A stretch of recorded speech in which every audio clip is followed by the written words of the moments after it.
खरं म्हणजे ऑगस्ट महिन्याच्या मध्यांतरापासून ते संपूर्ण सप्टेंबर महिना आपल्या भागामध्ये प्रचंड पाऊस झाला. प्रचंड म्हणजे इतका पाऊस झाला की मागच्या 50 वर्षामध्ये पाऊस झाला नाही, इतका पाऊस झाला. उदाहरण द्यायचं असेल तर आपलं जे धरण आहे मुठीचं तावरचा प्रकल्प, त्या प्रकल्पाला पूर्ण होऊन 44 वर्ष झाली. आतापर्यंत एकदाही तो 50% पुढे झाला नाही. यावेळेस ओव्हरफ्लो झाला. म्हणजे गेल्या किमान 44-50 वर्षामध्ये कधीही पाऊस झाला नाही, इतका पाऊस या निमित्तानं झाला. सुदैवानं तशी जीवितहानी काय झाली नाही. वीज पडून आपल्या एक शेतकरी भगिनी सांगलीच्या त्या गेल्या, त्या कुटुंबाला पण मी भेट दिली. नागरसोग्याचा एक आपला बांधव येत असताना डबक्यात पडून वाहून त्या ठिकाणी गेला. हे 2 घटना घडल्या. उदगीरला काय एखादी घटना घडली असेल, पण इतक्या अतिवृष्टीमध्ये सुदैवानं ईश्वराच्या कृपेनं म्हणावी तितकी म्हणजे काही जीवितहानी झाल्यामुळं मी देवाचे आभार करतो. पण पशुहानी बऱ्यापैकी झाली. कोणाची गाय गेली, कोणाची म्हैस गेली, कोणाचा बैल गेला, कोणा शेळ्या गेल्या, लहान वासरे गेली. आणि एकूणच आपण अतिवृष्टीचा आढावा घेत असताना मतदारसंघामध्ये किमान 47-48 गावांचा मी दौरा केला माझ्या सहकार्यांच्यासह. तर अनेक गोष्टी समोर आल्या. मांजरा कांड असेल, तेरणा कांड असेल, हे दुधडीपूर्ण आहे. नदीनं आपला प्रवाह बदलला. जो मूळ प्रवाह आहे तो सोडून नदी दुसऱ्या शेतामध्ये घुसली. आणि आपण बघतो कोकणगाव नदी अंतर्गत भाग पूर्णपणे पाण्यामध्ये, तिकडे औरंगाबाद भाग, इकडे शिवनी घुसली, या भागामध्ये कवठाळा पूर्ण जमीन पाण्यामध्ये, तोंडुळी तसंच, इकडे आमची बामणी असेल, मदनसुरी असेल, धानोरा असेल, ही सगळी गावं पाण्याला तुटून भरलेली. म्हणजे बघावं तिकडे पाणीच पाणी. येळूर असेल, 500 मीटर किलोमीटर पाणी नदीच्या प्रवाहाच्या दोन्ही साईड. असा अकाळ रूप कधी बघायला मिळाला नव्हता. आणि तिकडे जनावर तिकडच, इकडची माणसं इकडच. जनावरांना पाण्यात कुणाला खायला देता येईना, कुणाला पाणी पाडता येईना, दातावर दात धरून जनावर बसले. काही जनावर वाहून गेली. एका शेतकऱ्याचं दुःख तर खूप वाईट आहे. तरी आम्हाला सांगितलं की साहेब एक म्हैस आहे,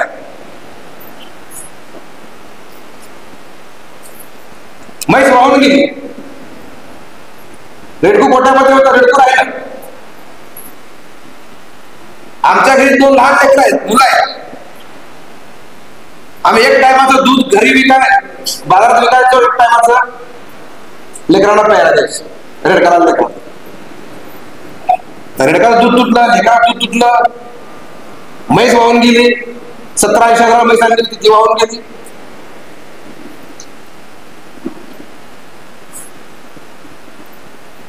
आणि आपण देणार किती पैसे सरकार? मी एटीएमला फोन करून विचारला, ते म्हणजे आपण 37,500 देतो. आणि मग 37,500 होतं काय? 17-80 हजारची म्हैस तेवढ्या वेळेला कशी? दिवाळी समोर आहे. मग दिवाळी समोर आहे म्हणल्यानंतर शेतकरी काय करतो? हे लेख आले, जावा येणार, 37,500 खाऊन पार करणार. म्हैस बी गेली, दूध पण गेलं, सगळंच गेलं. अशीच कथा दुसऱ्या शेतकऱ्याची. याच्यात 2 बैल होती, एक बैल वाहून गेला, एक बैल राहिला. दुसरा बैल घेता येत नाही, बैला पोचता येत नाही, हा कुठं अडून विकणार. हा एक बैल गेल्यानंतर शेती पडी पडणार. आणि एकूण मग मी जसं आता अविनाश तोडे सांगितलं की मी आढावा घेतला पूर्ण दोन्ही मतदारसंघाच्या अधिकाऱ्यांसोबत. आणि आढावा घेताना असं लक्षात आलं की बऱ्याच ठिकाणी असं आलेलं आहे, काही ठिकाणी शेळ्या गेल्या, वासरं वाहून गेले. काही ठिकाणी कोंबड्या पण गेलेल्या आहेत, काही ठिकाणी घरं पडलेत, भिंती पडल्या, गाळावर पडलंय. सरकारच्या बाजूने तर आम्ही लढतोच आहे. ज्यावेळेस मी या ठिकाणी आलो त्यावेळेस मुख्यमंत्र्यांना फोन केला होता. मुख्यमंत्री स्वतः लातूरला आले, त्यांनी पाहिलं पूर्णपणे, औरादची पाहणी केली, उजनीची पाहणी केली, काय घोषणा केल्या. सरकारचं करणारच पण माझं मन वेळच होतं. सरकारचे जे आकडेवारी आहे, सरकारचे देणारा आहे ते तर ठरलेलंच आहे. सरकारचं कामच आहे, सरकार मायबाप आहे. पण मला हे लक्षात आलं की सरकारच्या देण्यावर ना शेतकरी म्हैस घेऊ शकतो, ना गाय घेऊ शकतो, ना बैल घेऊ शकतो, ना शिडी घेऊ शकतो. त्यांना ऍडिशनल मदतची गरज आहे. खऱ्या अर्थानं शेतकरी उभा राहायला पाहिजे, तो पूर्णपणे ताकदीने उभा राहिला पाहिजे. जसं म्हणतात की शेतकऱ्याचं कंबरडा मोडलं, त्या मोडलेल्या कंबरड्याला आधार दिला पाहिजे. यासाठी ही कल्पना मनामध्ये आली. आणि माझे मित्र पुण्यामध्ये त्यांना फोन केला मित्रांना की म्हणलं यार असं असं झालेलं आहे, तुम्ही पैशावाले लोक, तुम्ही पैसे दिले पाहिजे आम्हाला शेतकऱ्यांना. त्याने मला किती लागतील, लोक लागतील तिला ते आकड्यात माहिती नव्हती मला, कारण आढावा झाला होता. मी यांना सूचना केली होती की किती माणसं गेले, किती बैल गेले, किती गाया गेल्या, किती वासरं गेली, किती शेळ्या गेल्या, ते आढावा घ्यायचा चालला होता आमची. तर सर तुम्हाला किती का लागणार, मी 1 कोटी रुपये देतो. आता मी यांना विचारला, हे साहेब 4-5 कोटीचा हिशोब जाईल का? मी म्हणलं बाजूला फोन केला, आता कसं करायचं, मी घोषणा तर केली. ते म्हणले भाऊ काय होईल ते होईल, पुन्हा उडगे रात्री म्हणले आपण पुन्हा काय अडचण नाही आहेत आपल्याकडे भरपूर जाणून सुद्धा, पण तसे अजून त्याला पडलेले आहेत. साधारण 1.25 कोटी 1.5 कोटीच्या आसपास सगळा हा मिळत असतोय. त्यानंतर पुन्हा भाज्यावर फोन येऊ लागले. बाधा काळमता इकडच्या भागातील, पुन्हा आमचे शेठजी कोपरकासाठी इकडे जावं लागते. तालुका आपला आहे, मतदारसंघ जरी नसला तालुका तुमचा आहे. मला फोन, आम्ही तोडीना फोन, तहसीलदाराला फोन, साहेबाला सांगा मतदारसंघ बघू नका, मला तालुका बघा म्हणाव. आणि रास्त तालुका माझा आहे म्हणून पुन्हा संपूर्ण तालुका आपण घेतला. मग बाधा पण आलं, उजनीचा सगळं पण आलं. आणि आता आकडा वाढायची शक्यता, ठीक आहे, वाढत ते वाढत. अजून कुणाला भीक मागू, पण तुम्हाला कम्प्युटर जाणार नाही गॅरंटी तुम्हाला.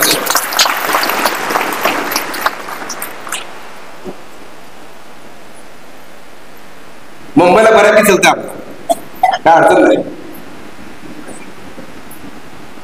त्यामुळे मी सीएम साहेबांना सांगितलं, साहेब मी घोषणा तर केली आहे, पण मला अडचण येते. तुम्हाला काय वाटतं, लागेल ते लागेल बंद करतो, म्हणजे काय काळजी करू, किती लागते सांग, माझ्याकडे ते पडून देतो. कारण महाराजांनी 1 कोटी रुपये दिले, महाराज पण अर्धे अजून 50 घेऊ. तर खऱ्या अर्थानं मी आवाहन केले, माझा व्हिडिओ व्हायरल झाला.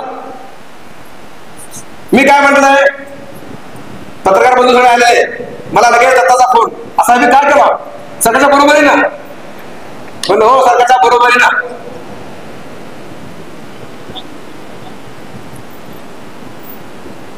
माझा उद्देश त्याच्यामध्ये एकच दत्ता भाऊ, की गायीला गाय आली पाहिजे. आता माझा आव्हान शेतकऱ्यांना आहे, सरकारचे पैसे आलेत, आपले आता चेक वाटप करणार आहे आपण, पण शक्यतेवर सांगतो, गाय गेली तरी गाय घ्यायची, म्हैस गेली तरी म्हैस घ्यायची, त्याचा बैल गेला तरी बैल घ्यायचा, शेती करायची. इकडं सगळं लेख आला, जावई आला, पोराची ट्युशन फीस आहे, अजिबात मी ऐकणार नाही, पुन्हा मदत करून माझ्याकडे यायचं नाही. आणि मी त्या गावातल्या कार्यक्रमाला सूचना करतो, त्या शेतकऱ्यानं बैल घेतलं का, म्हैस घेतल्या का, तसं तुम्हाला कुठं होणारच आहे. फोटो काढून मला पाठवायचा, बरोबर म्हणा. उद्देश आपला काय, बरोबर का, उद्देश काय आपला, शेतकरी उभा राहिला पाहिजे. शेतकऱ्याचा जावाई नाही, शेतकरी. त्यामुळे माझी विनंती सगळ्या आहे शेतकऱ्यांना, ज्यांना ज्यांना याचा लाभ मिळतोय, शेळी गेली आहे तर शेळी घेतली पाहिजे, मग कोंबडी गेली तर कोंबडीला कोंबडी घेतली पाहिजे. मग मी 100 रुपये सरकारचे, 100 रुपये माझे असं म्हटलेलं आहे. मला एका शेतकऱ्याने फोन केला आमचा कार्यकर्त्यांनी, का मी नाव नाही सांगणार, साहेब मला 100 रुपये कोंबडी येत नाही. म्हणजे केवढं नाही का माहिती, तुम्ही खात नसतं मला माहिती. त्यामुळे सर बॉयलर येते 100ला, गावरान आहे, गावरान एवढे जाते 300-400 रुपये, 500 सरकार 100, आमचे 500. पण कोंबडा घेतो, कोंबडी घ्या, कोंबडा घेऊन कापून खाऊ नका. कोंबडा जरी गेला असला तरी कोंबडी घ्या, मग त्याचे अंडे येणार, मग त्याची पिल्लं होणार. बरोबर आहे ना शेठजी? जमतंय का? शेठजीला नाही जमत. पण या सगळ्या भूमिके मागा उद्देश एकदा, बरोबर तुम्ही सगळे आलात, मला आभार मानायला नाही म्हणून गावामध्ये मला दुसऱ्यांना आमदार केलं ह्या लोकांनी, मला म्हणले आमच्या सत्कार गेला या, सत्कार गेला या, ह्या धावपळीत पुढे जाणच होईल. आता सगळ्यांच्या हातून आभार मानतो, मला आमदार दुसऱ्यांदा केल्याबद्दल.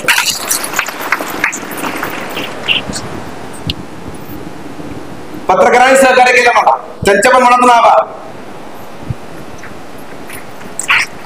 कारण पहिल्यांदा तुम्ही मला 27,000 निवडून दिलं, दुसरं बाळपण जरा जड गेलं, फर्स्ट सहज निवडून गेलं, 34-35 सीट मिळाली. पण मला माहिती आहे ही जनता माझ्यासोबत आहे, मला कोणालाही द्यायची काही गरज नाही. म्हणून मला आभार मानायला गावात येणार नाही तरी मागतो. पण आज तमाम जनतेचं मी या निमित्तानं आभार मानतो की मला दुसऱ्यांदा अतिशय भरीव मतानं तुम्ही निवडून दिला, त्याबद्दल तुमचे मनातून आभार मानतो. आणि हे माझं कर्तव्य आहे. मी आज जे मदत करतो काही उपकार करत नाही. माझ्या आई वडिलांनी मला जन्म देऊन माझं नाव अभिमन्यू ठेवलं असेल, पण खऱ्या अर्थानं राजकीय जन्म तुम्ही दिलाय आणि आमदार नाव तुम्ही ठेवलेलं आहे. त्यामुळे मला आई वडिलांच्या पद्धतीने बरोबर तुम्ही तेवढेच मला पाहिजे. जितके आई वडिलांचे उपकार तेवढे तुमचे उपकार आहे. सामान्य गरीब घरात आलेल्या एका पोराला तुम्ही सगळ्यांनी मला आमदार केलंय, म्हणून तुम्ही माझी जनता आहे, माझ्या जनतेची काळजी मला करावी लागणार आहे, ते माझं कर्तव्य आहे म्हणून मी करतोय. म्हणून तुझा उड्या संसार पडलेला पडू देणार नाही. आणि आज पुन्हा दुसरी घोषणा करतो, महाराज इथून पुढे जोपर्यंत मी आमदार आहे तोपर्यंत नैसर्गिक आपत्तीमध्ये व्यक्ती गेला, गाय गेली, म्हैस गेली, शेळी गेली, सरकार जितकं देईल तितकं अभिमन्यू पवार देईल.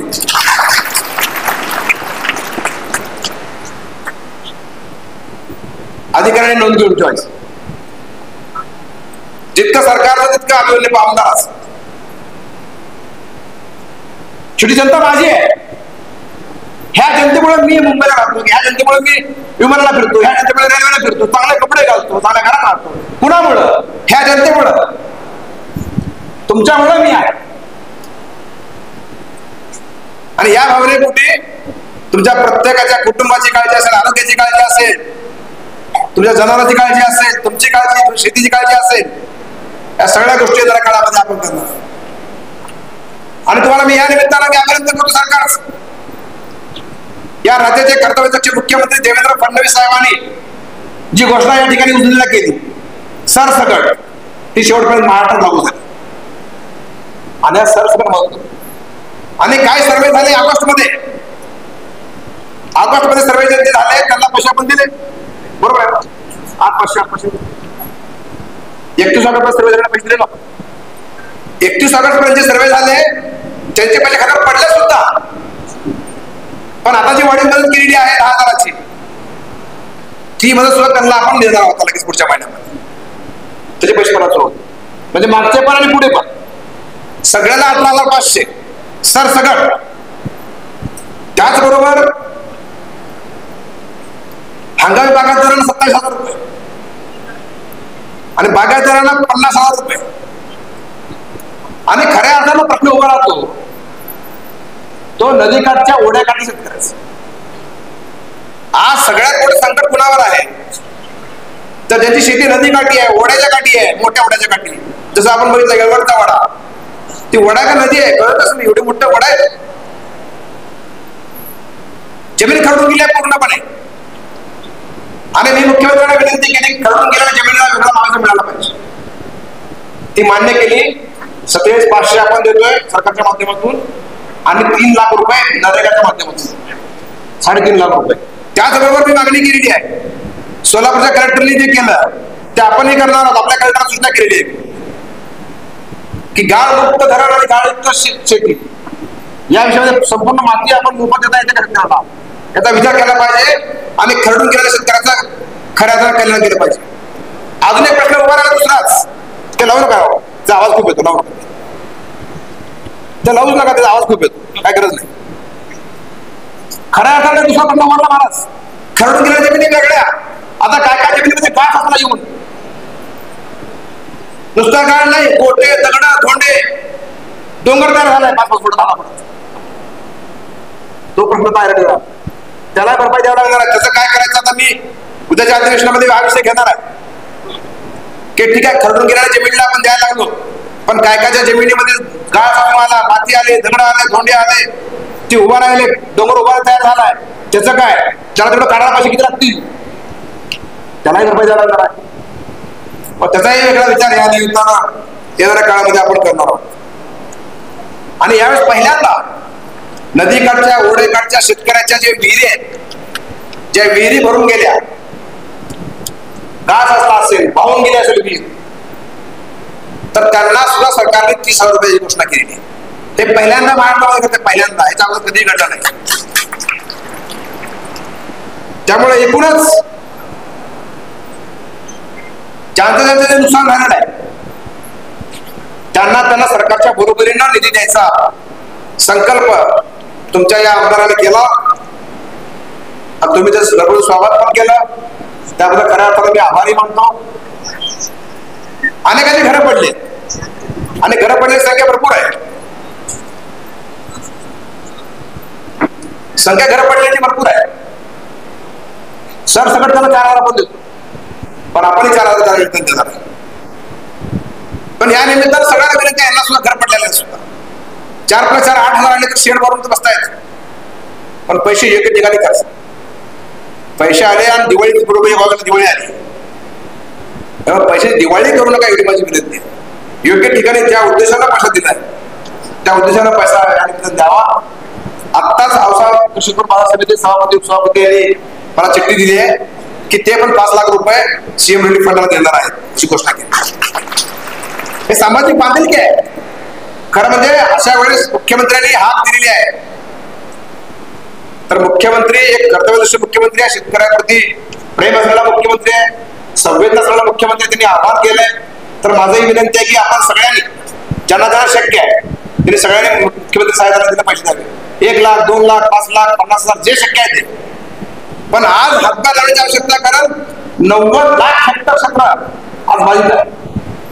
आपला आवश्यक विषय नाही आहे, आवश्यकपेक्षा परिस्थिती उदगीरची गंभीर आहे, निलंग्याची गंभीर परिस्थिती आहे. तेव्हा सगळ्या शेतकऱ्यांना मदत मिळाली पाहिजे, यासाठी मुख्यमंत्र्यांकडे सगळ्यांनी निधी द्यायला पाहिजे, असंही आव्हान या निमित्तानं मी आपल्याला यात करणार आहे. खूप काय बोलण्यासारखं आहे, नवीन नवीन योजना आपण आणतोय, नवीन नवीन योजना आपण करतोय. आता सगळे शेतकरी आणि बोलून एक आवाहन करणार आहे. आपण एक नवीन योजना आणतोय, ज्या योजनेच्या माध्यमातून त्याची पडीक जमीन आहे किंवा शेती होत नाही करणे, सामाजिक वनीकरणाला विनंती केली आपण की 3 वर्षाची जमीन तुम्ही घ्या, फळबाग लागवड करून द्या. जबले आंबा असेल, सीताफळ असेल, पेरू असेल, जांभळ असतील किंवा बोर असतील, वनीकरणाला बांधून द्यायचं आणि 3 वर्षांनी हँडओव्हर करायचं शेतकऱ्याला, म्हणजे शेतकरी उभा राहायचं. चांगली योजना आपण मुख्यमंत्री मान्यता दिली त्याला, ते सगळीकडे शक्य नाही, पण मी विनंती केली की औसा एक पायलट प्रोजेक्ट म्हणून तुम्ही द्या, आणि पायलट प्रोजेक्ट जर झाला तर संपूर्ण राज्यामध्ये लागू करता येईल, असंही आव्हान तुम्हाला या निमित्तानं करतो. खरं म्हणजे आज एवढे पाहुणे आले, एवढे अधिकारी आले स्टेजवर, आपण कुणाचाही सत्कार केला नाही, कारण आपण सगळं दुःखामध्ये आहोत. म्हणून महाराजांना आलेल्या मागणी मागितली की ठोंबरे साहेबांना आपण आम्ही सत्कार करणार नाही, आज शब्द सुगरण सत्कार करायचा.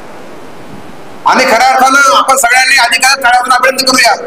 शासकीय अधिकाऱ्यांनी खूप काम केलं, म्हणजे सारा 14 ऑगस्ट पासून आजपर्यंत अधिकारी झोपणार नाही. शनिवार पैसा नाही, रविवार पैसा नाही, सोमवार पैसा नाही, कोणता सुट्टी नाही, दिवस रात्र. आमचे तलाठी असतील, ग्रामसेवक असतील, तहसीलदार असतील, हे वरिष्ठ अधिकारी असतील, कायम बांधावर आहेत अधिकारी, कायम नदीकाठी आहेत, बांधावर आहेत, ओढ्याकाठी आहेत, फिरायला लागले. त्यामुळे अधिकाऱ्यांनी केलेलं काम कोणी विसरू नका. आणि गावाचे अधिकारी सहकार्य करायला येतात, त्याला सहकार्य करा. उलट बोलून कोणाला नाराज करू नका, कारण डोळ्यात त्यांनी काम केलं आहे. हे आव्हान या निमित्तानं करणार आहे. खरं म्हणजे हा कार्यक्रम यानंतर चेक वाटप आमचे आदरणीय डॉक्टर बोलतील, महाराज बोलतील, त्यानंतर आपण चेक वाटप करणार आहे. पण सगळ्यांनी आपल्याकडे चेक घेऊन जायचा आहे. जर कुठे चेक चुकला असेल, कुठं काय झालं असेल, तर दुरुस्त करून पुढे ते जमा करा, दुसरा घेऊन जावा. कारण एकाच वेळी आमच्या अध्यक्ष आमचा माझा वर्ग आहे आणि सर सचिव आहे, त्यांना 1200-1300 चेक सही करावा लागेल. ते बँकेत चेकबुक छापून द्यावे आणि पुन्हा सगळ्या सह्या केल्या रात्रभर बसून. पुन्हा आज रात्री 2-3 पर्यंत आमच्या टीमनं सगळ्यांनी नावं लिहिली. म्हणून माझी टीमचं मी अभिनंदन करतो, फाउंडेशनचं अभिनंदन करतो. त्यांनी खूप मेहनत झाली. आम्ही चेक लिहित असताना कुठं नाव चुकलं असेल, आडनाव चुकलं असेल, काना मात्रा विरांटी चुकली असेल, कुठं सही चुकली असेल, तर तो चेक जमा करा, दुसरा चेक मला घेऊन जा. पण आज आणि याचबरोबर महाराज दिवाळीला आमच्या सगळ्याची गोष्ट आहे. म्हणून आपण सगळ्या या जे कुटुंबाचे पंचनामे झाले, जे ह्यांनी दिलेले अधिकाऱ्यांनी पंचनामे करून, त्या सगळ्या कुटुंबियांना आपण दिवाळीची किट पण देणार. त्याच्यामध्ये आटा आहे, साखर आहे, शेंगदाणे आहे, काय तेल गोड मीठ जेवढं काय ते असेल जास्त, पण एक किट पण आपण त्या निमित्तानं काही ना काही हातभार, फुलाची पाकळी या निमित्तानं देणार आहे. पण आता ह्या निमित्तानं सगळ्यांनी अपेक्षा करणं शक्य नाही. ज्यांचे ज्यांचे पंचनामे सरकारने केलेले आहेत त्याच लाभार्थ्यांना आपण चेक पण देणार आहे आणि किट पण देणार आहे. त्यामुळे कृपया अवास्तव गर्दी, अवास्तव अपेक्षा कुणी करू नये, एवढं मी आभार करतो. जास्त बोलणार नाही. आपण सगळेजण या कार्यक्रमाला याबद्दल आभार मानतो. थांबतो. जय हिंद, जय महाराष्ट्र.